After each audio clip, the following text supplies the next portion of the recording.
पंचायतों के संवैधानिक तरीके से जो उसे संवैधानिक संस्था के रूप में उसके संस्थागत विकास के लिए यह अभियान शुरू किया गया था। शुरू के 2 वर्ष पूरी तरह से उत्तर प्रदेश में केंद्रित रहा। 2015 का पंचायत चुनाव के समय भी ग्राम सभा सदस्यों की जागरूकता का कार्यक्रम, 2016 में बिहार में दैनिक हिंदुस्तान के साथ मिलकर के जागरूकता का अभियान। इस तरह तीसरी सरकार अभियान पंचायतों के संस्थागत के विविध पक्षों को लेकर के बिहार और उत्तर प्रदेश के में सघन रूप से काम कर रही थी। 2017 में उसी समय संपर्क हुआ 2 राष्ट्रीय संस्थाओं के साथ, एनआईआरडी के साथ डॉक्टर रेड्डी जी का सानिध्य मिला और उनकी प्रेरणा मिली, और दूसरी तरफ अरुण जैन जी जो मिशन समृद्धि के संस्थापक हैं, इन दोनों संस्थाओं के साथ तीसरी सरकार का एक सानिध्य बना। और 2017 में उत्तर प्रदेश के कुछ गांवों में एक प्रयोग शुरू किया गया पंचायत के गवर्नेंस को लेकर, कि पंचायत के गवर्नेंस को, पंचायत के संस्थागत विकास में ग्राम सभा और ग्राम पंचायत को कैसे आगे ले जा सकता है। उसके अनुभव आए और धीरे धीरे इसी बीच में देश के अलग अलग राज्यों में भी संवाद चल रहे थे, संस्थाओं को पता चल रहा था। 2019 इसके लिए एक महत्वपूर्ण वर्ष बना। 2019 में 5 साल तीसरी सरकार अभियान के पूरे हो रहे थे और संस्थागत विकास की जो जानकारी, जो समझ एक पैदा हुई थी उत्तर प्रदेश में, ये हुआ उसे थोड़ा सा अब ठोस रूप दिया जाए। तो 3 मुद्दों को लेकर के, पहला मुद्दा था संस्थागत विकास का, दूसरा मुद्दा था ग्राम पंचायत विकास योजना का, और तीसरा मुद्दा था ग्रामीण नेतृत्व विकास का। क्योंकि ये लगा कि संस्थागत विकास और ग्राम पंचायत विकास योजना ये तभी सफल हो सकती है या इस दिशा में तभी आगे बढ़ा जा सकता है जब एक सही ग्रामीण नेतृत्व गांव में तैयार किया जा सके। तो ग्रामीण नेतृत्व भी उसमें जोड़ा गया और पंचायत पार्लियामेंट की एक श्रृंखला चली उत्तर प्रदेश में। लगभग 50 जिले चिन्हित किए गए। एनआईआरडी उसका पार्टनर बना, मिशन समृद्धि भी उसके साथ जुड़ी। तो मिशन समृद्धि, एनआईआरडी और तीसरी सरकार अभियान, तीनों संस्थाओं के संयुक्त प्रयास से यह अभियान उत्तर प्रदेश में शुरू किया गया। 50 जिले लिए गए।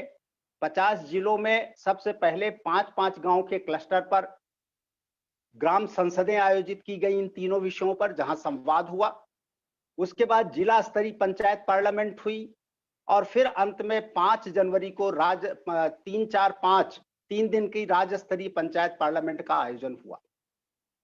इस पूरे प्रोसेस में जहां उत्तर प्रदेश के बहुत बड़ी संख्या में साथी जुड़े, पंचायत प्रतिनिधि, सामाजिक संस्थाएं ये जुड़ी, और दूसरा यह था कि तीसरी सरकार अभियान पूरी तरह से एक लोक अभियान था, स्वैच्छिक अभियान था और जन सहयोग से संचालित हो रहा था। वो जो वॉलंटरी स्पिरिट थी वो यहाँ दिखाई पड़ी। सैकड़ों की, हजारों की संख्या में लोग जुड़े और दूसरे राज्यों से भी 10 राज्यों के प्रतिभागी आए, लगभग 50 की संख्या में। और जो अलग अलग राज्यों से आए हुए साथी थे वो काफी प्रेरित और प्रभावित हुए, जिसमें जम्मू कश्मीर से लेकर महाराष्ट्र तक के साथी शामिल थे, राज्य शामिल थे। और उन सब ने संकल्प लिया था कि हम जा करके आगे अपने राज्यों में इस काम को आगे बढ़ाएंगे।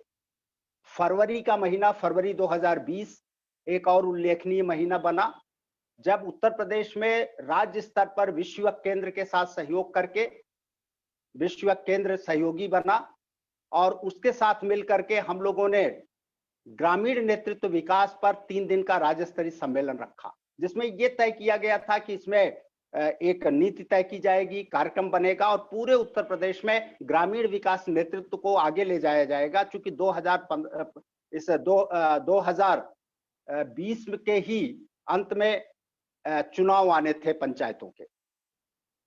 उसमें माननीय सचिव महोदय भी पधारे, भारत सरकार के सुनील कुमार जी, और उन्होंने जिस तरह का उत्साहवर्धन किया और जिस तरह से उन्होंने एक मार्गदर्शन दिया लोगों का, उससे और भी ज्यादा उत्साह बना। लेकिन जैसा कि मानवर हम सब जानते हैं कि मार्च से लॉकडाउन शुरू हुआ, कोरोना के संकट गहराया और उस संकट के बाद एक चिंतन की स्थिति बनी, एक तरह से बेचैनी आई कि जो सारा था अब उसको आगे कैसे ले जाए।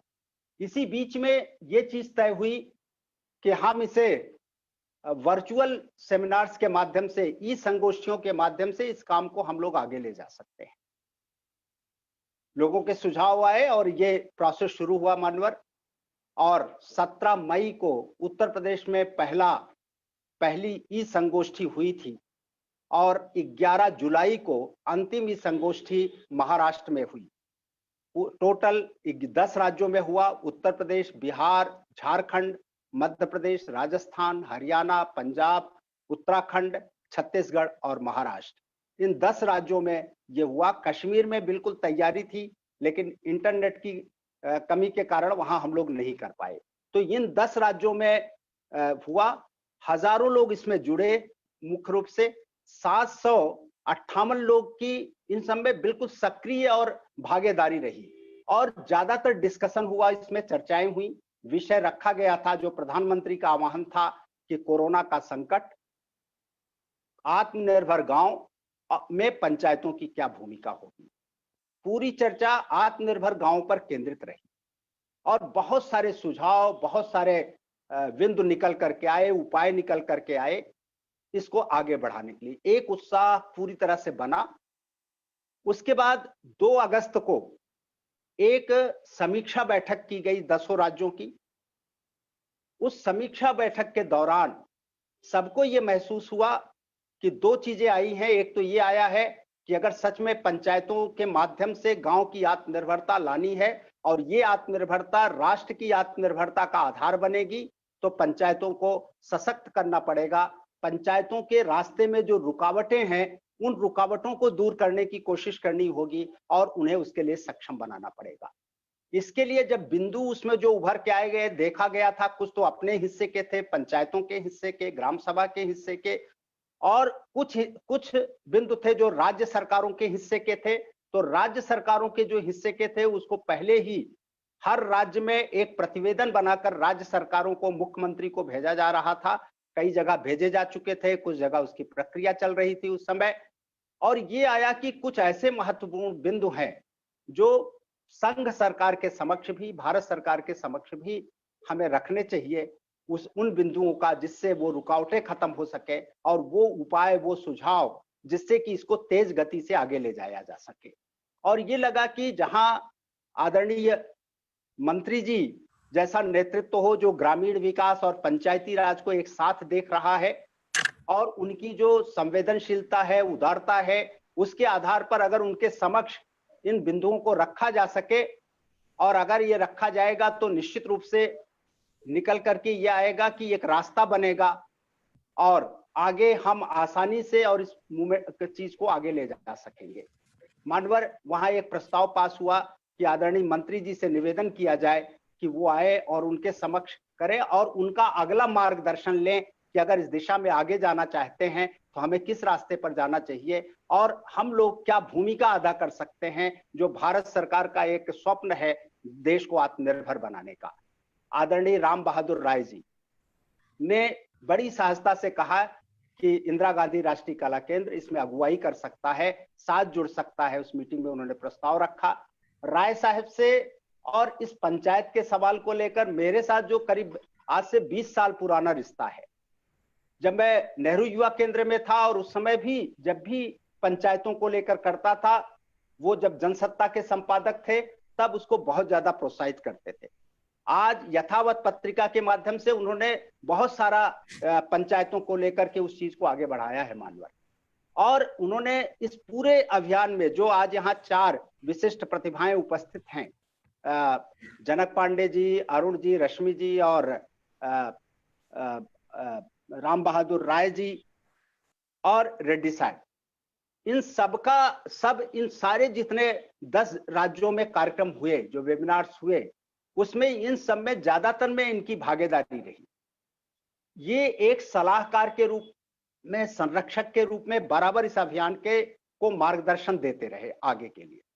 राय साहब का तो बहुत ज्यादा योगदान रहा, हर जगह, हर प्लेटफॉर्म पर जहां थे इसकी बातें करते रहे और उन्होंने बढ़ चढ़ कर लिया और उन्होंने आपसे निवेदन किया, आज हमारे बीच में आप हैं हम सबका मार्गदर्शन करने के लिए और हम सब गौरवान्वित हैं अपने बीच में पाकर।